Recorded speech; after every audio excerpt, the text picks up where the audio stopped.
Movimento Oi, Skinhead, carecas no subúrbio, entre o sonho e a barbárie, da utopia e dos ideais.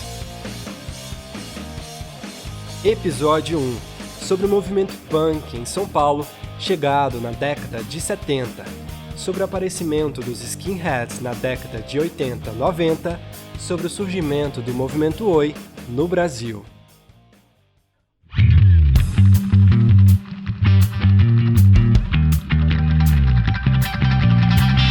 Olá, o meu nome é Fábio Martins e hoje irei conversar com o pesquisador e sociólogo Davi Veiga, que também é escritor.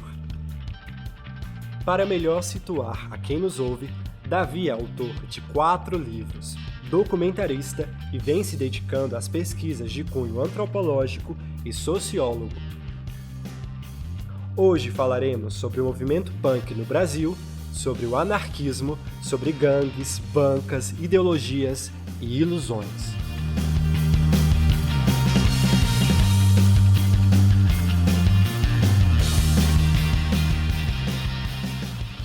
Davi, muito obrigado pelo seu tempo e por estar aqui conosco. Começo te perguntando o seguinte: quando, como e por que surgiu o movimento punk no Brasil? E aonde começa e termina esse movimento? E se estabelece o aparecimento dos primeiros skinheads por aqui? Bom, é sempre um prazer estar aqui, conversando com amigos da casa e a oportunidade de falar sobre o meu trabalho. No Brasil, os primeiros punks eles começam a ter as suas primeiras movimentações no final da ditadura militar brasileira, que a ditadura vigorou de 64 até 85. E quando você teve, em 1979, teve a anistia dos presos políticos que estavam exilados, presos de muitos partidos que foram proibidos quando se fechou o Congresso por Castelo Branco no início da ditadura militar.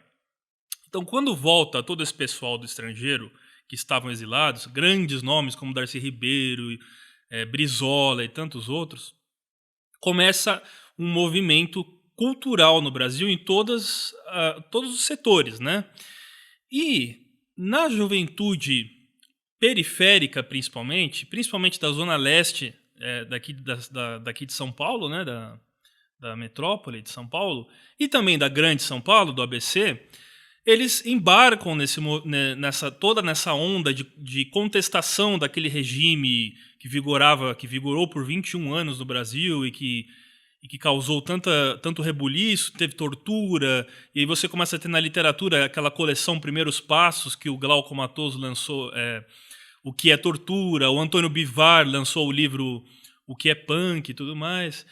E os punks começam a surgir na transição dos anos 70, como eu falei, de 79, e eles vão ter uma extensão nos anos 80.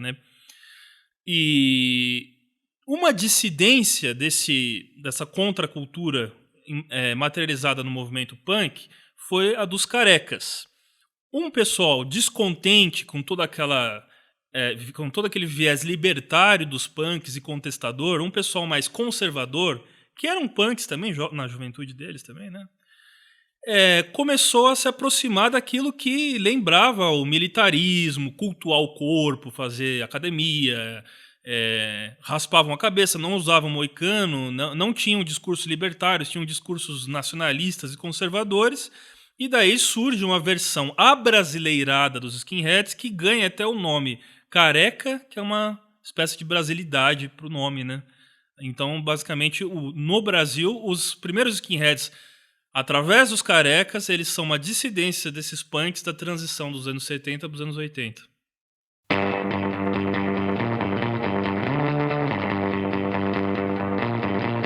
Davi, nos fale mais sobre o aparecimento mundial dos skinheads e também sobre as suas ideologias, sendo as que compuseram os aparecimentos mundiais e as que se estabeleceram no decorrer das andanças mundo afora.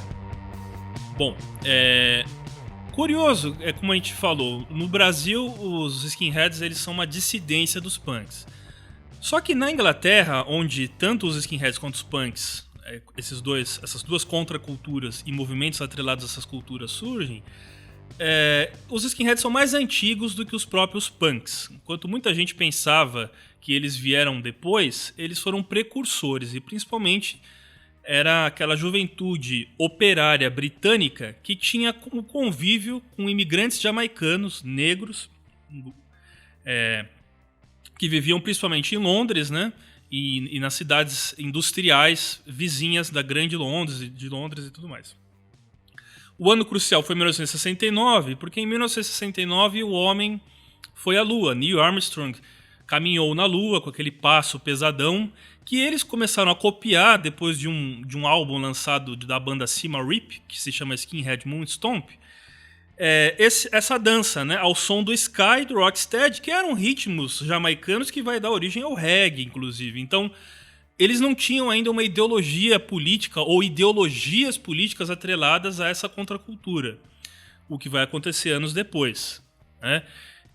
Mas eles já tinham um protótipo do que viria a ser, que era uma conduta, uma espécie de comportamento que eles tinham, que era aquela questão do guerreiro andante, do cavaleiro andante, né, que muitos deles falam, e desse culto à masculinidade, né, a virilidade, a briga, a cerveja, o futebol, ao sexo e uma série de coisas. Então eles viam nesse grupo, nesses grupos dessa contracultura, uma maneira de extravasar toda aquela angústia, porque era uma juventude carente de políticas públicas, à margem, eram marginais no sentido de estar à margem, né?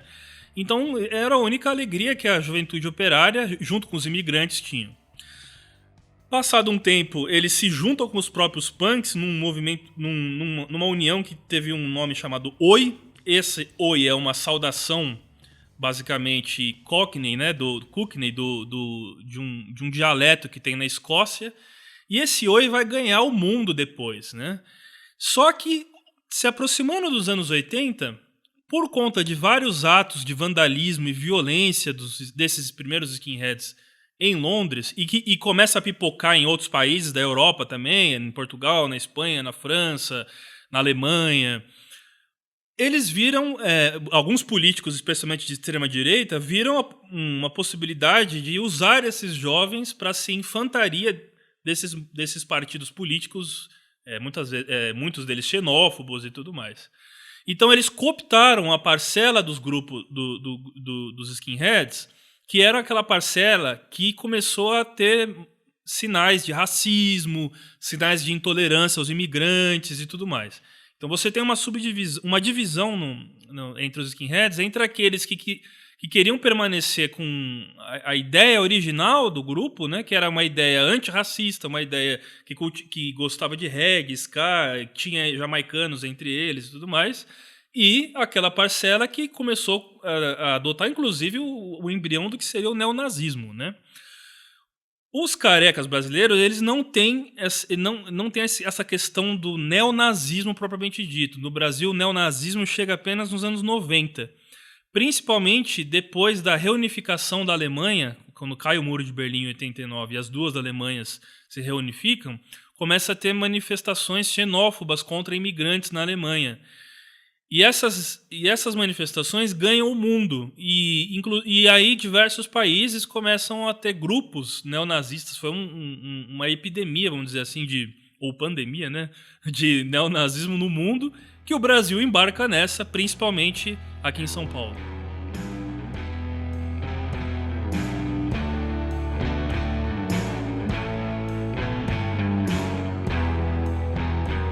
Davi, onde você entra nisso? Digo, de onde surgiu esse interesse pela temática e como foi o processo de toda a sua pesquisa neste viés? Bom, eu sempre me interessei por história, até pela questão familiar, né? Um estímulo familiar, não só por parte do meu pai, que me estimulou sempre a ler, e da minha mãe também, de certa forma, de ler bastante material histórico desde criança, mas pelo fato de ser filho de imigrante, né? Eu sempre fui um desterrado na minha própria terra, porque eu não sou nem espanhol, porque meu pai é espanhol, e também me sentia um peixe fora d'água muitas vezes em algumas manifestações aqui no Brasil, de culturais e tudo mais, que eu não me sentia, de certa forma, pertencente. Então eu sempre fui um apátrida, né? Não era nem uma coisa nem outra.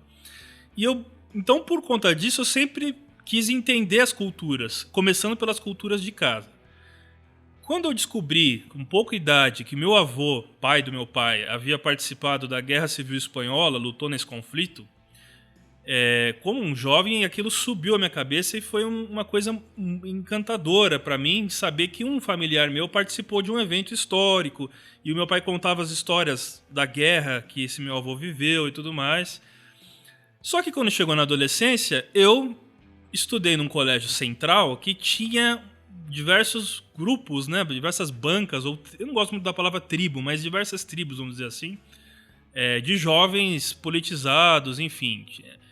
E aí eu tive contato tanto com punks quanto com skinheads. E muitos deles, finalmente eu me encontrei, porque eu sempre fui um jovem meio que peixe fora d'água, mas finalmente eu me encontrei. Porque muitos deles gostavam de história também, gostavam de falar sobre culturas, de guerras e tudo mais.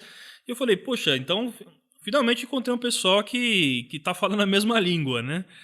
E aí eu comecei a viver aquilo junto com esses jovens, né? Participei de grupos e aí foi a oportunidade que eu tive contato tanto com grupos punks quanto skinheads.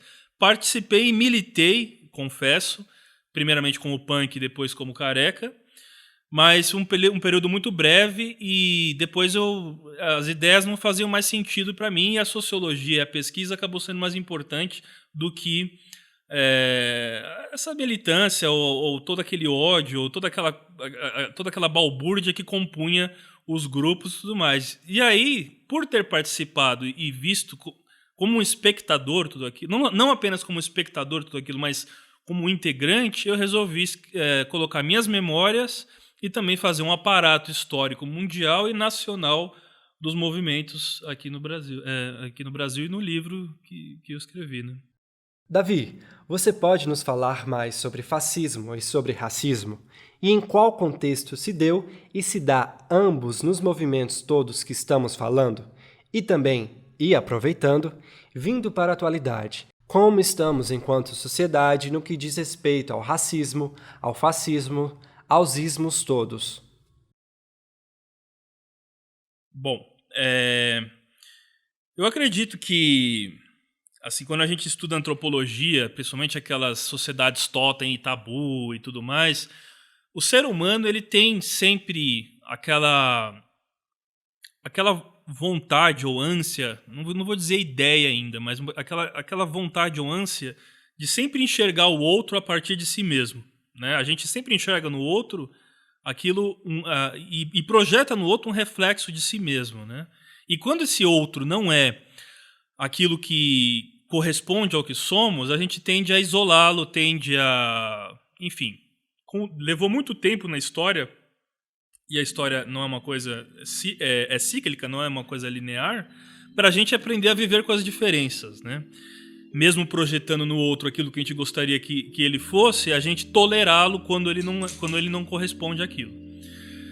Então, eu acredito que isso sempre permeou e você vai ter governos absolutistas onde um grupo específico tinha privilégios e, enfim, sempre ligado à dominação também, né? Isso não é apenas uma questão filosófica, mas é uma questão de dominação também, né? De privilégios, de você fazer parte daquele grupo eleito. Então, o fascismo, já vou pular pro fascismo, ele, na verdade, tem tudo isso daí que a gente está falando, mas ele é uma reação ao liberalismo, principalmente, né?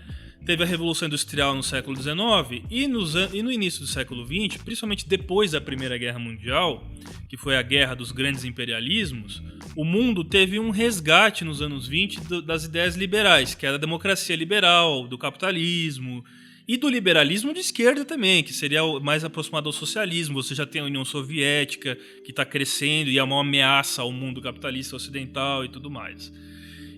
Então, os países que estavam numa crise tremenda, como a Itália e como a Alemanha, principalmente, nesses países surgem movimentos principalmente daqueles soldados que voltavam da Primeira Guerra Mundial, desacreditados, desempregados, mutilados, com traumas de guerra e que não conseguiam se inserir na sociedade, movimentos de querer negar tudo aquilo que estava acontecendo e trazer um nacionalismo exacerbado, né? Colocando muitas vezes a nação em primeiro lugar, acima do indivíduo, né? Que o liberalismo preza pelo indivíduo e o fascismo preza pela nação acima do indivíduo, né? E no caso da Alemanha, que é um caso específico, a raça, né? A raça acima da democracia, ou das ideias liberais e tudo mais.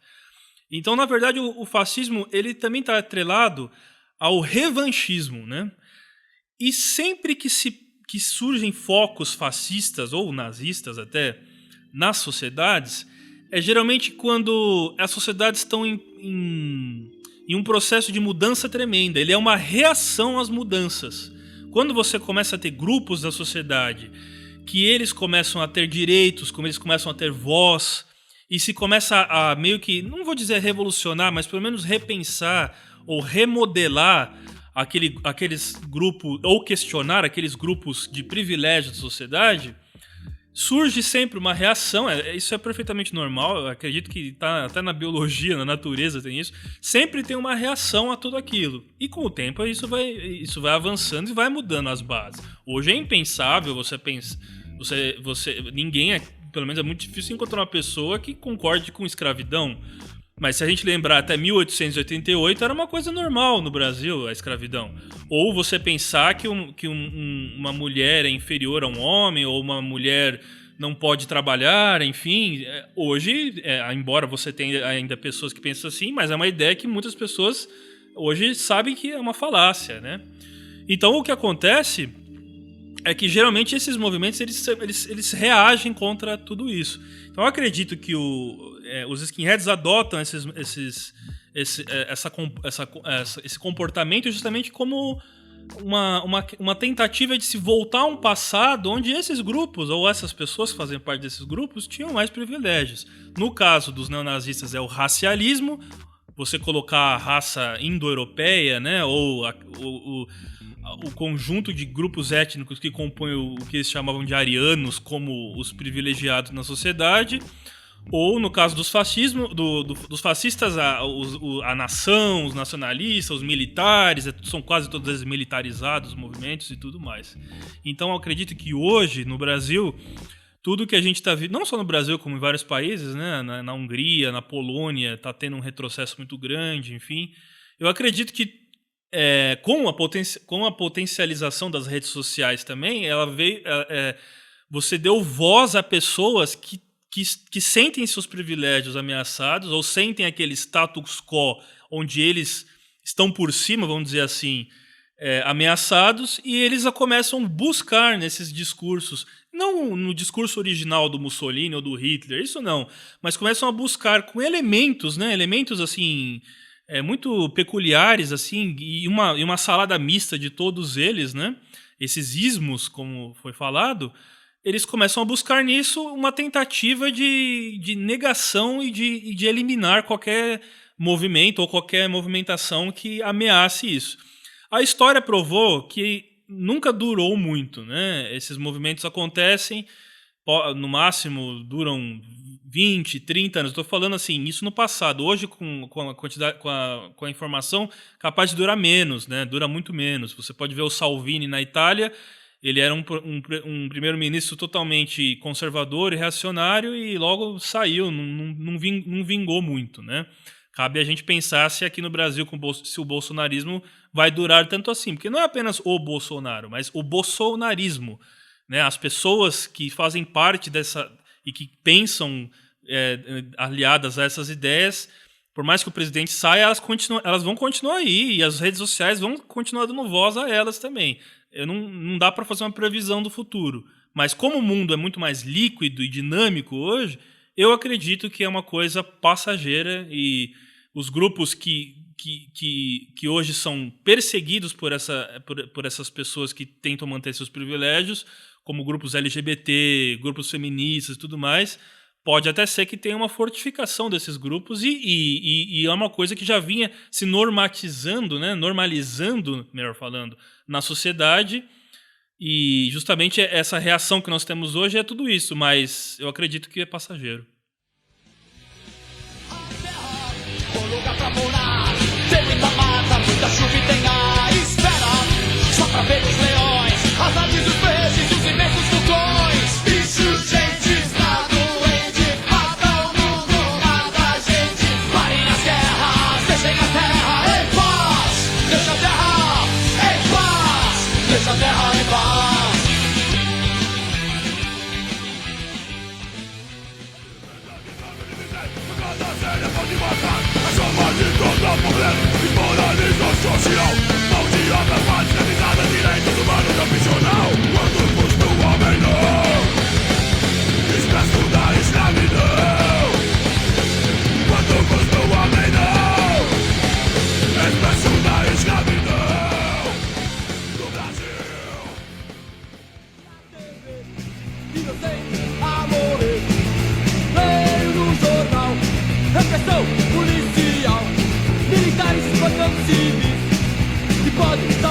A década de 70 e 80 foram fundamentais para muitos dos movimentos, para o aparecimento de inúmeras bandas, personalidades, intelectuais.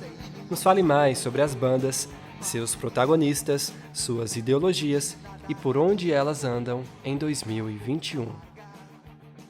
Claro, as bandas mais famosas de punk, né, acredito que está até no imaginário popular e underground do Brasil, de São Paulo principalmente, que é a Cólera, né, que era do saudoso Redson, que faleceu há pouco tempo, que eu entrevistei, inclusive, ele num documentário que eu lancei sobre o tema, né, e o Clemente, da banda Inocentes, também, que está nesse documentário. O Inocentes e o Cólera e o Inocentes são duas bandas praticamente precursoras do punk no Brasil. Depois você teve Ratos de Porão.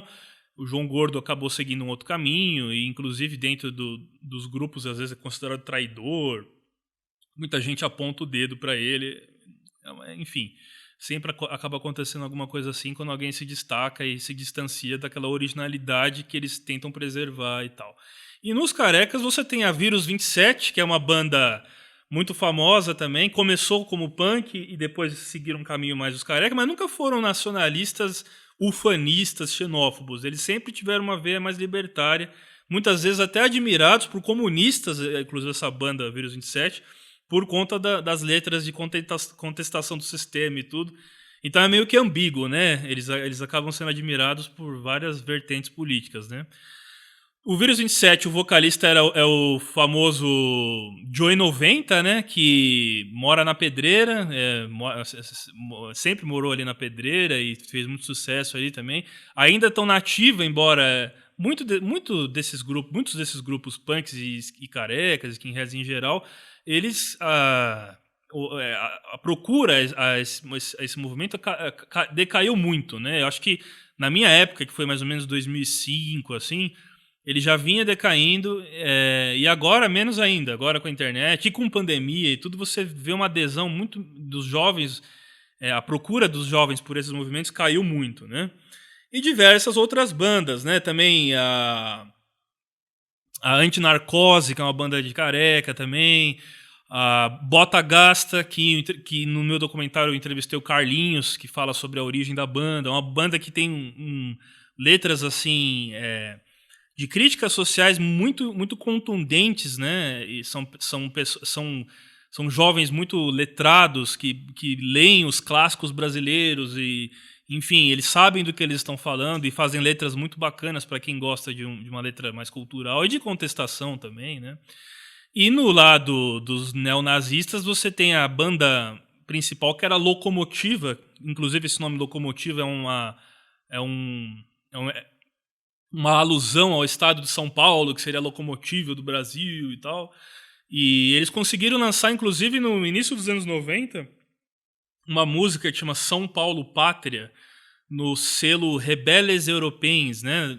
Um selo francês de bandas skinheads internacionais, dando uma visibilidade aos skinheads brasileiros mundo afora. Então, se você fala no mundo sobre o Brasil, esse pessoal dos anos 90, ele sempre tem como referência a banda Locomotiva, né? O próprio e saudoso Antônio Bivar, autor e intelectual, escreveu: o que é ser punk?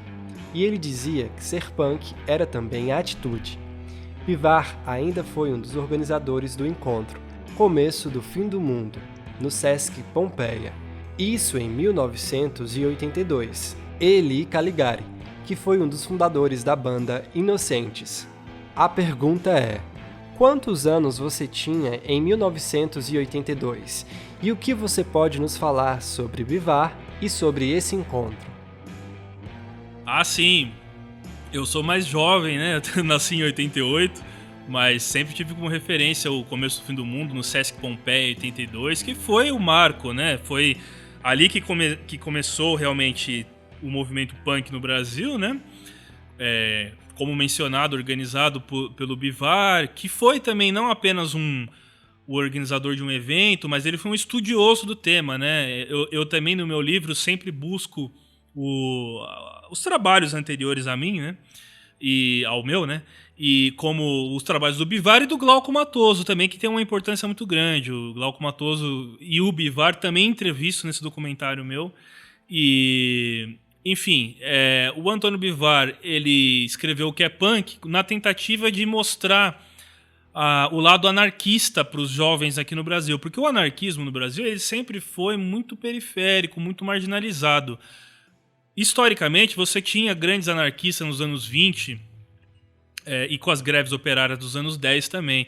Mas acontece que a polícia do Getúlio Vargas, o DELPS, né, que era a polícia social do Getúlio Vargas, treinada muitas vezes até pela Gestapo nazista, antes do Brasil entrar na Segunda Guerra Mundial do lado dos aliados, eles acabaram com os anarquistas e com o movimento anarquista. Os comunistas ainda conseguiram sobreviver, ainda você teve comunistas nos anos 70 e tal. Agora os anarquistas eles praticamente desapareceram. Então, essa movimentação dos anos 80 começaram a trazer bandeiras anarquistas e formas de contestação que eram anarquistas. Então o Bivar ele tem uma importância muito grande para o anarquismo atual. Tem a Federação Anarquista do Rio de Janeiro, que é a maior do Brasil hoje, e o Bivar tem sua contribuição com isso. O Glauco Matoso foi quem trouxe para o Brasil o livro chamado A Bíblia do Skinhead, né, Espírito de 69, do George Marshall, e ele colocou notas adicionais, que foram notas que, inclusive, eu cito no meu livro e pesquisei através delas também quando fiz o histórico do movimento no Brasil.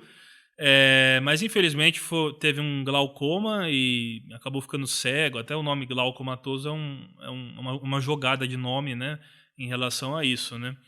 Mas o Sesc Pompeia está aí até hoje, né? E é um símbolo para os punks no Brasil, né? É uma coisa muito curiosa, né? E é um dos Sescs, e é um lugar cultural hoje, tal, que preserva, de certa forma, eu não vou dizer um museu, mas preserva muita foto, muito material, muita coisa que tem lá no Sesc Pompeia que você pode consultar, que foi desse movimento o Começo do Fim do Mundo, quando se tem basicamente uma oficialidade do movimento punk no Brasil, né?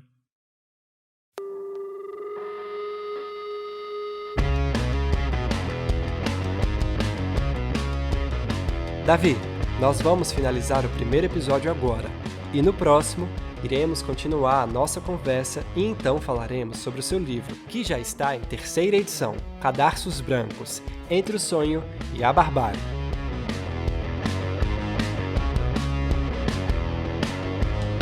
Esse foi o primeiro episódio de Movimento Oi, Skinhead, Carecas do Subúrbio, Entre o Sonho e a Barbárie, da Utopia e dos Ideais. Nele você ouviu o sociólogo Davi Veiga falar sobre o surgimento do movimento Oi no Brasil, sobre o aparecimento dos skinheads na década de 90 e sobre o movimento punk em São Paulo. No próximo episódio eu continuo com o Davi. Não fique de fora dessa. A Giostre Podcast encontra-se disponível nas principais plataformas de áudio: Spotify, Anchor, Deezer, Apple Podcasts, Google Podcasts, em nosso canal no YouTube, Giostre Cultural, e em nosso site, giostrecultural.com.br. Até mais! Apresentação: Fábio Martins. Entrevistado: Davi Veiga. Roteiro: Alex Giostre. Produção de estúdio: Éder Pires. Estagiária: Raquel Barranova. Realização: Giostre Produções Artísticas Limitada. podcast gravado nos estúdios de Ostri, em São Paulo, na Bela Vista.